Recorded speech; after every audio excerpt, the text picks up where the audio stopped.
श्राद्ध पक्ष में ना खरीदें ये चीजें, वरना करोड़पति को भी कर देती हैं कंगाल।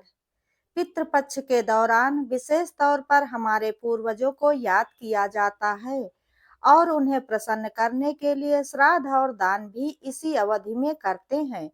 लेकिन कुछ ऐसी वस्तुएं भी हैं जिनको खरीदना पितृपक्ष में अच्छा नहीं माना जाता है। पितृपक्ष साल 2024 में 18 सितंबर से शुरू हो रहा है और साथ ही 2 अक्टूबर को सर्व पितृपक्ष अमावस्या के दिन पितृपक्ष का समापन होगा। पितृपक्ष के दौरान तिथि के अनुसार अपने अपने पितरों का श्राद्ध कर्म किया जाता है। साथ ही जिन पूर्वजों की मृत्यु की तिथि ज्ञात नहीं होती है, उनका श्राद्ध सर्व पितृपक्ष अमावस्या के दिन किया जाता है। पितृपक्ष के दौरान कुछ नियमों का पालन करने के लिए भी कहा जाता है, जैसे कि इस दौरान दाढ़ी बाल नहीं कटवाने चाहिए, नाखून नहीं काटने चाहिए, बड़े बुजुर्गों से बहसबाजी नहीं करनी चाहिए और ध्यान रहे कि इस दौरान तो गलती से भी उनका मन बिल्कुल भी नहीं दुखाना चाहिए। इसके साथ ही कुछ ऐसी वस्तुएं भी हैं जिनको पितृपक्ष के दौरान खरीदना सही नहीं माना जाता है। मान्यता है कि इन चीजों को खरीदने से पितृ दोष लगता है और हमारे पितृ नाराज होते हैं। तो चलिए जान लेते हैं इन वस्तुओं के बारे में। लेकिन वीडियो में आगे बढ़ने से पहले दोस्तों, अगर आप लोगों को ये वीडियो पसंद आता है तो वीडियो को लाइक, शेयर, कमेंट जरूर करें और ऐसी ही ज्ञानवर्धक और धार्मिक जानकारियों एवं कथा कहानियों के लिए चैनल को सब्सक्राइब करें। नंबर 1, नमक। पितृपक्ष के दौरान नमक का दान करना बड़ा ही महत्वपूर्ण होता है, इसलिए इस दौरान नमक का दान भी आप कर सकते हैं।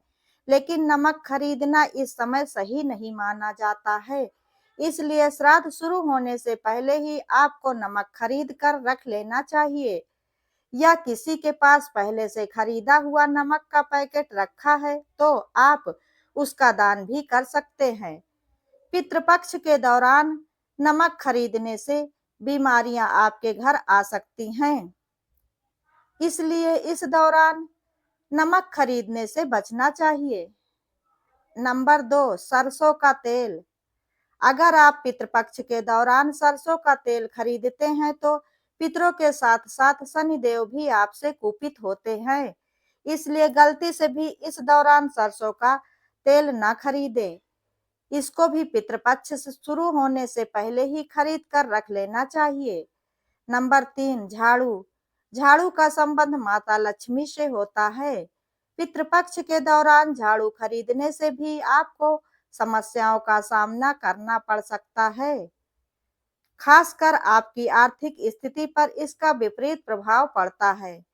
इसलिए श्राद्ध के दौरान झाड़ू खरीदने की गलती से भी ना करें। नंबर 4, नए वस्त्र और आभूषण।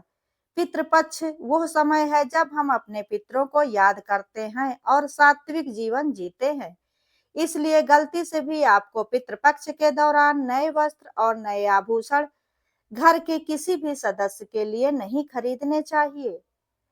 इस अवधि में ज्यादा साज श्रृंगार करने के बजाय अपने पितरों को याद करते हुए सात्विक रहना चाहिए और ब्रह्मचर्य का पालन भी करना चाहिए। ऐसा करने से आपके पितृ आपसे प्रसन्न होते हैं। नंबर 5, वाहन और भूमि भवन। पितृपक्ष के 15 दिनों में आपको वाहन और भूमि भवन खरीदने से भी बचना चाहिए। अगर गलती से भी आप ऐसा कर लेते हैं तो इसके गंभीर परिणाम आपको भुगतने पड़ सकते हैं। इस दौरान भूमि या वाहन की खरीदारी करने से फायदे की जगह आपको नुकसान उठाना पड़ सकता है। तो चलिए अब जानते हैं कि पितृपक्ष में किन चीजों को खरीदना शुभ होता है। नंबर 1, काले तिल। पितृपक्ष में काले तिल को बहुत ही शुभ माना जाता है। ऐसे में इन दिनों में अगर आप काले तिल खरीद कर घर लाते हैं या इसका दान करते हैं तो ये बहुत ही शुभ माना जाता है। ऐसा करने से आपके पितर प्रसन्न होते हैं और आपको अपना आशीर्वाद प्रदान करते हैं। नंबर 2, जौ। पितृपक्ष में जौ की खरीदारी करना बहुत ही शुभ माना जाता है। धार्मिक दृष्टि से जौ को सोना के समान माना जाता है, इसलिए पितृपक्ष में काले तिल को घर लाने के साथ या इसका दान करने से धन में वृद्धि होती है और पितृ दोष से मुक्ति भी मिलती है। नंबर 3, चावल। श्राद्ध कर्म में कच्चे चावल का इस्तेमाल किया जाता है और इसे भी चांदी के समान माना जाता है। ऐसे में इन दिनों में घर में चावल का लाना और इसका दान करना बहुत ही शुभ माना जाता है। नंबर 4, चमेली का तेल। शास्त्रों के मुताबिक अगर पितृपक्ष में पितरों को चमेली का तेल अर्पित किया जाता है तो वह इससे तृप्त होते हैं। ऐसे में पितृपक्ष के दौरान चमेली के तेल को घर में लाना या दान करना बहुत ही शुभ माना जाता है। ऐसा करने से हमारे पितृ हमसे प्रसन्न होते हैं और हमें जीवन में आगे बढ़ने और तरक्की का आशीर्वाद देते हैं। नंबर 5, नए कपड़े।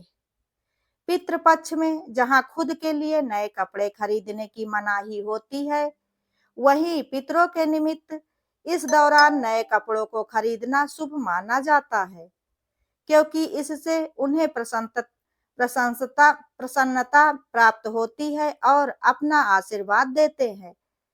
लेकिन ध्यान रहे कि इस दौरान खरीदे गए कपड़ों को ब्राह्मणों को दान कर दें। इसके अलावा जरूरतमंद लोगों को भी कपड़ों का दान करने से आपके पितृ प्रसन्न होते हैं और अपना आशीर्वाद प्रदान करते हैं। लेकिन इस बात का विशेष ध्यान रखें कि इस दौरान खरीदे गए कपड़ों को आप खुद भी इस्तेमाल न करें। नंबर 6, सफेद फूल। पितरों को खुश करने के लिए सफेद फूलों का इस्तेमाल किया जाता है। ऐसे में अगर आप पितृपक्ष के दौरान घर में सफेद फूल लेकर आते हैं तो इससे हमारे पूर्वज खुश होते हैं और हम पर और हमारे परिवार पर अपना आशीर्वाद बनाए रखते हैं। पितृपक्ष के दौरान हमें इस बात का विशेष ध्यान रखना चाहिए कि हम गलती से भी कोई ऐसा काम ना करें जिससे हमारे पितरों की आत्मा को कष्ट पहुंचे।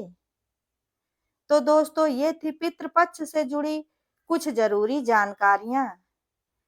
वीडियो अच्छी लगी हो तो वीडियो को लाइक, शेयर, कमेंट अवश्य करें। वीडियो अंत तक देखने के लिए धन्यवाद।